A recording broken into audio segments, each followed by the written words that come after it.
George Kilpatrick, Inspiration for the Nation, celebrating people we feel good about. October is Domestic Violence Awareness Month, and we've invited Vera House every year to come and talk about some of the various programs that you may or may not know about. And I know this next program you probably don't know much about. So we're so pleased to be joined by Nilieka Brown. She's the PREA Project Coordinator, and she's here to tell us what the PREA Project is, what they do and why it's necessary and why it is important. So first of all, Nilieka, so good to see you. Nilieka and I, as some of you know, and I work together at Vera House. So let's talk about what PREA is. What is it? Hello, George. Thank you for having me. So I would like to start there. So PREA stands for Prison Rape Elimination Act.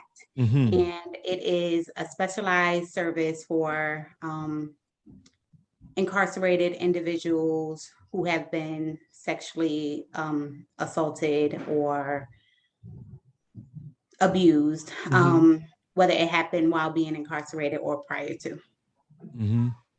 Oh yeah, that was the question I had. Was it because in the title Prison Rape Elimination Act, my thought was this people were these individuals that were just that, as you described, sexually assaulted while they were incarcerated, but you're saying no, they may have been sexually assaulted prior to being incarcerated. So yeah, that's a piece that I didn't realize. Yes, because while being incarcerated, it can bring back a lot of trauma from your past, like it can trigger you. So we want to make sure that you're able to get the services you need to take care of yourself while being incarcerated. All right, so as the project coordinator, tell me what you do.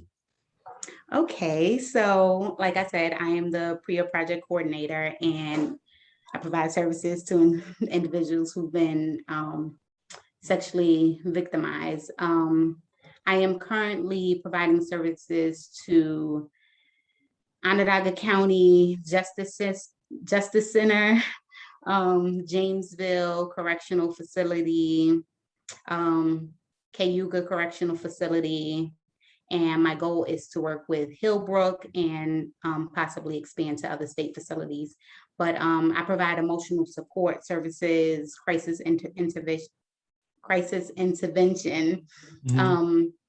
I can accompany them for their forensic exams or interviews, and I can also provide advocacy, to help them navigate the different systems and communicate within DOCS or anywhere else that they need help with. How did this PREA or Prison Rape Elimination Act program, how did this come about? Well, in 2013, PREA was passed to provide individuals with the same access to services as those who are not incarcerated. And so what I find fascinating about this work is that how do you find the people, how do you find your clients? Like how do they find you so that you can do the advocacy and all of the other pieces that you describe? How do you find the individuals to work with? Who connects you to these individuals? Well, there's different ways that they can connect with us. For state facilities, they can dial the 777, which is the sexual assault hotline, which will then refer them to the closest PREA center doing the work in their area, because we are one of 9 New York State domestic and sexual violence agencies to offer this type of services. So they can either contact them or contact us directly, because there are flyers hanging up around the facility stating who we are and what we do and what services that we provide. I mean, it seems rather fascinating. What are some of the things that you're experiencing talking with those individuals who are incarcerated? What kinds of things are you helping them to navigate as you as you meet with them and talk to them as they get connected to you? So the good thing about this program is that sometimes you do not want to contact staff.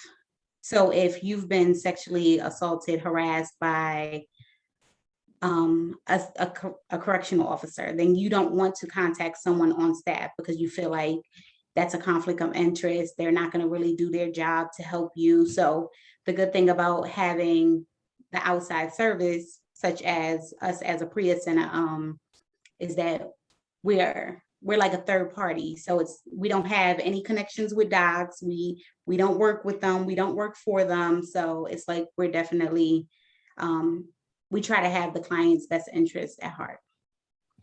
Yeah, I mean, I would certainly think that having that outlet, and we know that sexual assaults are happening in prisons, in those spaces, and I'm sure that especially when in same gender, obviously, situations, are you finding that, for example, men who are sexually assaulted are willing or feel comfortable coming forward and sharing their experiences, or is there another, and women by the same token,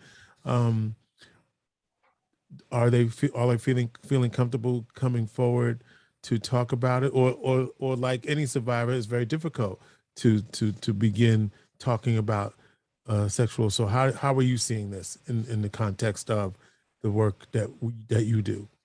To be honest with you, I think it's very difficult. Just like with community survivors, it's is it my fault? What will happen? Like, there's so many different barriers behind it. Being incarcerated is a barrier in itself, especially if it happens to be a correctional officer, the one who's harassing you or actually abusing you. So then they're not going to do their job. So why should I say anything anyway? Being that we are an outside entity, I do see that a lot of men come forward, and it's hard because at first they don't really want to talk about it. Some just call and they're like, no, I don't want the services anymore, because then you have to think about the retaliation portion of it. Mm-hmm. So it's hard, but you want to just get to know them, because everyone is a person, an individual. So if you get to know them first and then try to figure out what the problem is instead of just jumping to the problem, then they're more open to sharing. Nilieka, does the PREA, we talk about sexual assault, but does this include sexual harassment? Because I'm thinking about the number of women who work in corrections as colleagues, in the harassment that they often face from their fellow officers. At least this is what I'm told. I did some work with women in criminal justice, and some of the things that they talked about was to get their male colleagues to recognize that they're creating for them hostile work environments around sexual harassment. So does PREA cover that too? It does not. It covers incarcerated individuals. Right. So being that they would be staff, we don't cover that. But that is a good question, and I think I should bring that to the higher ups to see why are we not covering those who are just being sexually harassed or assaulted in general. Within right? The prison system. Right, because because the sexual assault, as we describe sexual violence, that includes sexual harassment, even if there wasn't necessarily an assault. Talking with Nilieka Brown, she's the PREA project coordinator. PREA stands for Prison Rape Elimination Act. Vera House is only one out of 9 New York State DV and sexual violence agencies to actually have a PREA program. So in the entire state of New York. So this is really significant that we're doing this work. And you talked about, I don't know if you did talk about why this work is necessary, but I think you did. I think you said, to help incarcerated individuals have access to the same services. Mhm. But why is this work important to you, and what drew you to this work? Well, my passion, I love helping people, to be honest with you. And I know that's cliche. Everybody wants to say that, I love helping people, but you know, I think that everyone should be treated equally. They should be treated fairly, no matter if you're incarcerated or out in the community. Right is right and wrong is wrong. So you should definitely be treated fair and just. And so where does this passion come from for you, this wanting to help people? I don't know. I think I've always been like that. Since I was younger, I feel like all of my jobs growing up was in the helping field. I was a lifeguard. I was a community service officer. I was a dispatcher. I just feel like that was always, I was a RA, resident assistant. So I feel like that was just always my passion to provide service. Now, I got to stop and have a little bit of fun. So you was a lifeguard and got in the water with your hair, girl? What? Yes. Right? What? I'm a good swimmer. I hear that. No, I mean, break the stereotype, right? That's right. We swim. We swim. We right? definitely do. Listen, like all of my kids, we were very serious about getting them lessons, and they all swim, and they, my daughter even was part of the diving team for a minute. Nice. For one of her schools. So yeah, it's important. Black folk, teach your kids to swim, please. That's right. As a quick aside, at how long have you been doing the PREA program at Vera House? A year. So it's been a year. Mm-hmm. And what kind of things have you seen, whether it's success stories or challenges, opportunities? What are you seeing in the program? And how can, let me start with, what do you see in the program? Let's start with that. So many questions, George. You know me. Your mind is always going. Right. Well, to be honest with you, retaliation is a big problem within doing this work. Sometimes I'm nervous about actually providing services to individuals because of the retaliation portion. And even, it's not even about contacting a PREA center. It could be them contacting OSI, which is the Office of Special Investigations. Just being able to reach out and try to get help can be a problem. So retaliation is definitely a problem. But then when I think about the good things, individuals coming out into the community and being welcomed back into the community, just being able to help them navigate housing and making sure that they have everything they need to be a productive, positive member of society, just happy to do. Are they getting justice? Honestly. That's hard, right? That's the hard part, right? That is definitely the hard part for me. And if it's hard for me, I know it's even harder for them, because you get a lot of unsubstantiated, meaning that there was no evidence to prove that such incident has happened. Right. So definitely my position, I try to focus on the emotional support and the crisis intervention portion of it, because if I could make sure that you're safe in it and you're emotionally stable, then I guess I'm doing my job. And that's the best part, when they tell me, like, thank you so much. Here's another tricky question, Nilieka. So, and this, and keep it real if you don't know or whatever, but I'm just thinking that, so here's the question. Are you welcomed into the system? Do they want to see you come in? I see the laugh. So the clients welcome me. Staff, I went on tour. I went to tour the facility and Cayuga Correctional Facility, and I felt welcome, but after that, communication definitely decreased.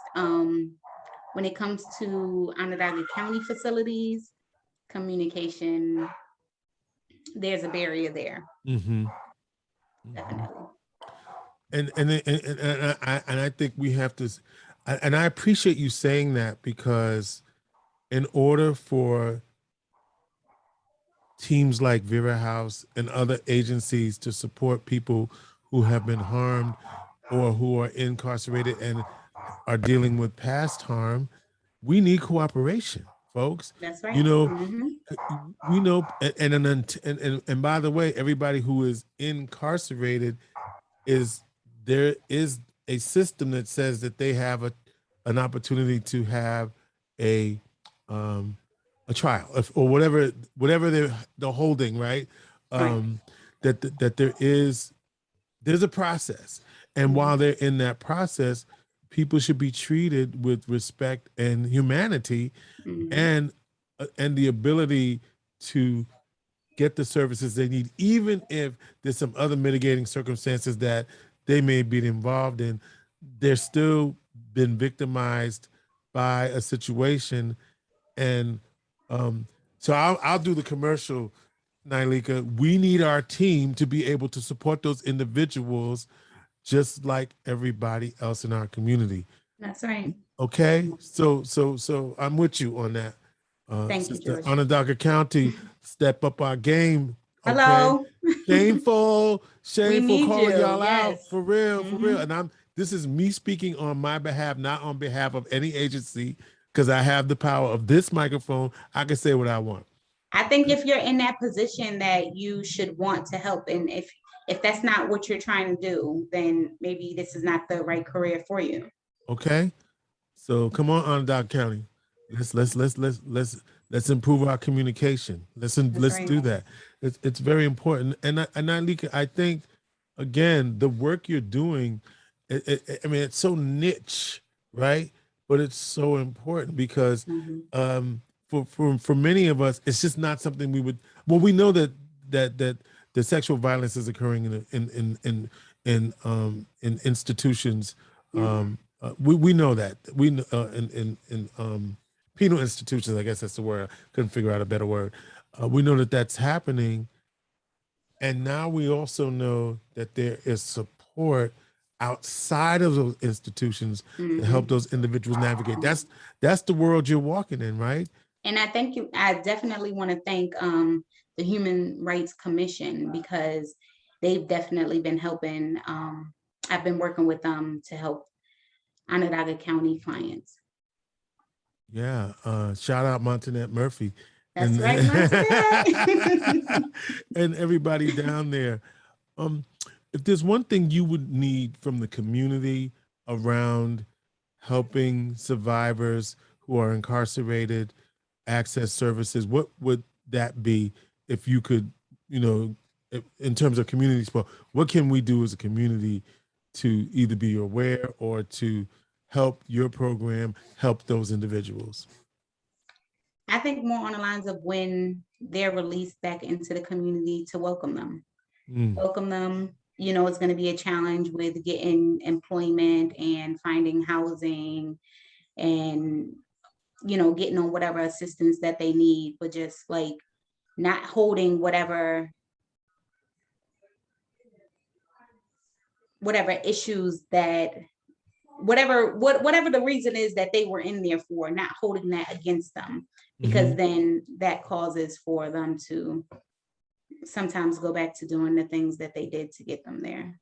And if we could just welcome them, then maybe that'll help them, decrease the chances of them going back in.